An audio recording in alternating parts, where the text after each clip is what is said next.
Bakı şəhər Suraxanı rayon Yeni Romanı Samir Əliyev 19 ünvanında inşa edilən obyektin tikintisi üçün Dövlət Şəhərsalma və Arxitektura Komitəsindən rəsmi icazənin olmadığı bildirilir. Yeni xəbər orqan məlumatına görə son illər ölkə ərazisində qanunsuz tikililərin qarşısının alınması üçün dövlət qurumları tərəfindən aparılan tədbirlərə baxmayaraq, hələ də bu problem qalmaqda davam edir. Qanunsuz tikililərin gizli yayıldığı ərazilərdən biri də Bakı şəhəri Suraxanı rayonu olması barədə mətbuatda dəfələrlə məlumatlar dərc edilir.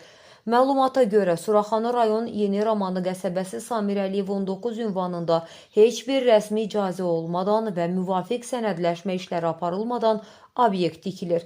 Qeyd edək ki, tikinti işlərinin aparılması prosedurları və qaydaları, tikinti normativləri Şəhərsalma və Tikinti Məcəlləsi ilə tənzimlənir. Ancaq Suraxanı rayon Yeni Romana qəsəbəsi Samir Əliyev 19 ünvanında inşa edilən obyektlə bağlı Dövlət Şəhərsalma və Arxitektura Komitəsinin bazasında məlumat yoxdur. Bu isə o anlama gəlir ki, inşa edilən obyektlə bağlı aidiyyatı qurumların rəsmi icazəsi yoxdur.